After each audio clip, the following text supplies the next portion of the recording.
नमस्कार मित्रों, गायत्री कॉलेज सांचौर की ऑनलाइन क्लास में आप सभी का स्वागत है।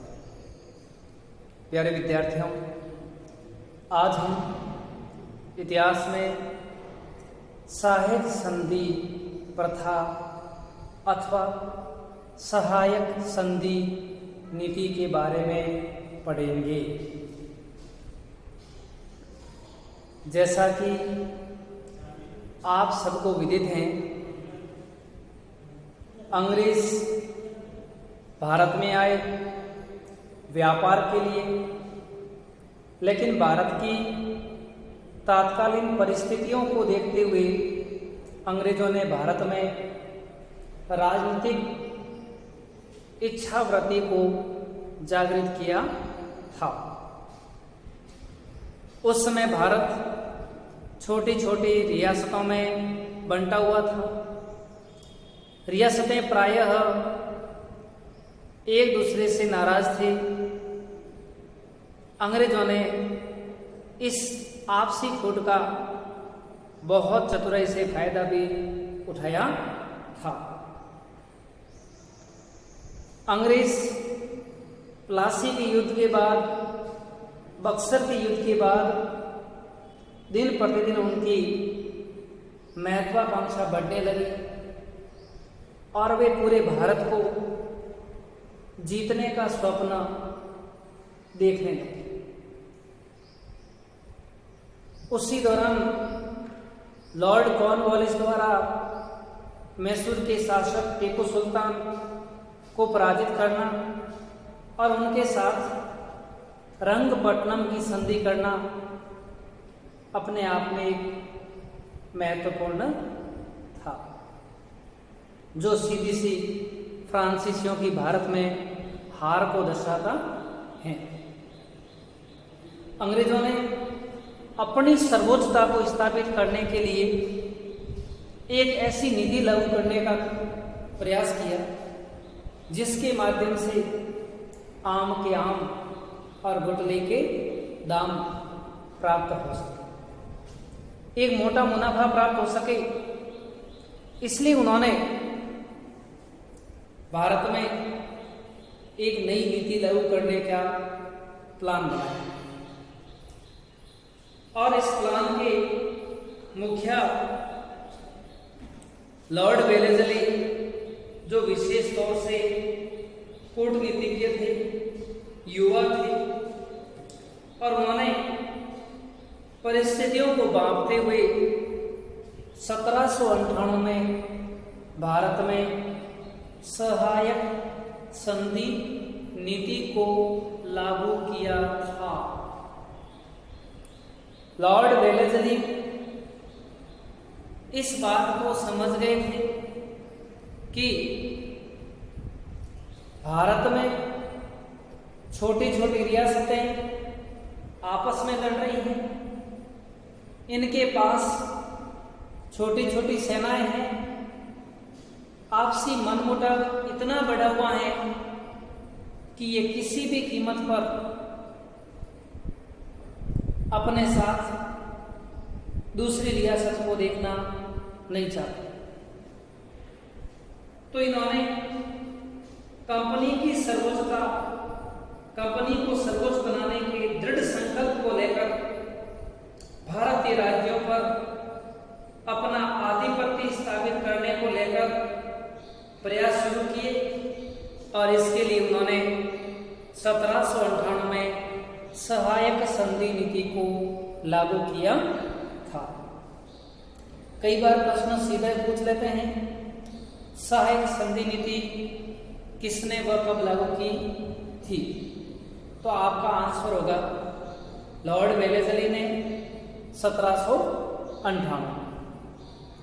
सहायक संधि की कई शर्तें थी जो संबंधित रियासत को माननी पड़ती थी। अंग्रेजों ने उन्हें मानने के लिए मजबूर कर दिया था। अब हम पढ़ते हैं कि भारत में अंग्रेजों के साथ सहायक संधि करने वाली कौन कौन सी रियासतें थी। तो उनमें अपन देख सकते हैं, देखिए सबसे पहले हैदराबाद, दूसरे नंबर पे अवध, मैसूर और मराठा। ये 4 रियासतें जिन्होंने सबसे पहले अंग्रेजों के साथ सहायक संधि है वो की थी। अब ये सारा जो यहाँ पर दिया गया है ये सहायक संधि नीति की शर्तें थी। भारत की जो रियासत अंग्रेजों के साथ सहायक संधि करेगी उस रियासत को इन शर्तों का पालन करना होगा। शर्तें पढ़ने के बाद आप स्वयं समझ जाओगे कि इन शर्तों से अंग्रेजों को कितना फायदा होगा, कंपनी को कितना फायदा होगा और अन्य रियासतों की क्या स्थिति होगी। निसंदेह लॉर्ड वेलेस्ली ने इस सहायक संधि प्रथा को भारतीय रियासतों की हितैषी बताया था, लेकिन सही मायने में इस संधि ने भारतीय रियासतों को पंगु बना दिया था। अब हम पढ़ते हैं सहायक संधि की शर्तें। तो देखिए नंबर 1, भारत की जो रियासत कंपनी के साथ सहायक संधि करेगी वह कंपनी के नियंत्रण में रहेगी एवं कंपनी की अनुमति के बिना किसी भी यूरोपीय राष्ट्र, कंपनी, व्यक्ति आदि से संधि नहीं कर सकेगी। अर्थात उसकी विदेश नीति पर है वो ब्रिटिश कंपनी का आधिपत्य होगा। उसे हर कार्य करने से पहले ब्रिटिश ईस्ट इंडिया कंपनी की नीति का, आज्ञा का, एडवाइस का पालन करना होगा। नंबर 2, इस संधि को स्वीकार करने वाला राज्य जो होगा उसकी सुरक्षा के लिए यूरोपीय सैनिकों की ब्रिटिश ईस्ट इंडिया कंपनी की एक सैनिक टुकड़ी तैनात रहेगी और उस सैनिक टुकड़ी का खर्च संबंधित रियासत वहन करेगी। अर्थात उस रियासत को सुरक्षा कौन देगी? कंपनी। बदले में कंपनी की जो सैनिक टुकड़ी उस राज्य में रहेगी उसका तमाम खर्च उस रियासत को उठाना पड़ेगा एवं जो रियासत कंपनी के साथ संधि करेगी उस रियासत के पास अपनी कोई सेना नहीं होगी। उसे जब भी सेना की आवश्यकता होगी तो उसे कंपनी की सेना पर निर्भर रहना पड़ेगा, जो अपने आप में एक विशेष है। प्यारे विद्यार्थी, ये जो नीति है ना, इससे अंग्रेजों को बड़ा बेनिफिट हो। अंग्रेजों को भारत की रियासतों में भारतीय रियासतों के खर्च पर एक विशाल सेना मिल गई।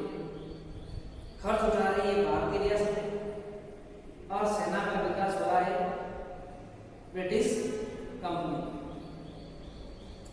इसके बाद तीसरा अपना पॉइंट है, शर्त है, उसमें यह है कि जो भी कंपनी है के साथ रियासत संधि करेगी उससे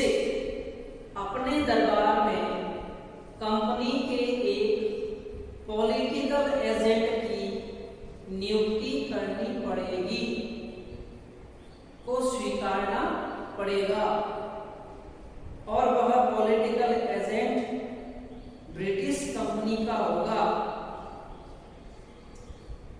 उसका भी खर्च रियासत को उठाना पड़ेगा, और वह राजा को, रियासत के शासक को परामर्श भी देगा।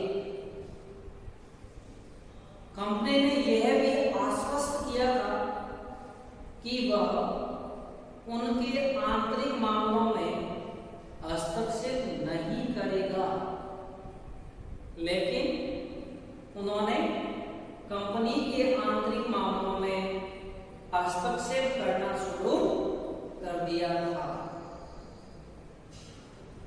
इसके अलावा जो रियासत कंपनी के साथ संधि करेगी, वह अंग्रेजों की अनुमति के बिना न तो किसी भारतीय रियासत से संधि कर सकेगी और न ही मित्रता स्थापित कर सकेगी। उसे संधि करनी हो, मित्रता करनी हो, इन तमाम चीजों के लिए उसे कंपनी पर निर्भर रहना पड़ेगा। इसके बाद अगली शर्त है कि संधि करने वाली रियासत जिसके साथ संधि हुई है, वह कंपनी की मित्र रियासत होगी। इसलिए जो कंपनी का मित्र होगा, वह उस रियासत का मित्र होगा। जो कंपनी का शत्रु होगा, वह उस रियासत का शत्रु होगा। और अगली शर्त अपन देखते हैं तो वो थी कि जो रियासत अंग्रेजों के साथ सहायक संधि करेगी, उस रियासत में अंग्रेजों की अनुमति के बिना किसी यूरोपीय व्यक्ति को दरबार में पद नहीं ले सकते थे। प्यारे विद्यार्थियों, ये जो सहायक संधि प्रथा की जो आपने शर्तें पढ़ी है, अब आप समझते होंगे कि अंग्रेजों ने किस प्रकार के जाल में भारतीय रियासतों को फंसाने का कार्य किया, ताकि वे रियासतें अंग्रेजों की खैरात पर निर्भर रह सके। जो पॉलिटिकल एजेंट की नियुक्ति इनके दरबार में की गई थी, वह पॉलिटिकल एजेंट राज्य में, रियासत में सर्वोसर्वा हो गया था, और जो वहां का शासक था वह नाम मात्र का रह गया था। दूसरी बात, अंग्रेजों ने जो यूरोपीय सेना रियासत में तैनात की थी, उसका अंग्रेजों को फायदा ये मिला कि इस तरह जो सहायक संधि करने वाली रियासतें थी, उनकी सुरक्षा के लिए जो सैनिक टुकड़ियां रखी, उन सैनिक टुकड़ियों का खर्च तो रियासतें उठाती थी, और रियासतों के खर्च पर अंग्रेजों को एक बड़ी सेना मिल गई। इसके अलावा अंग्रेज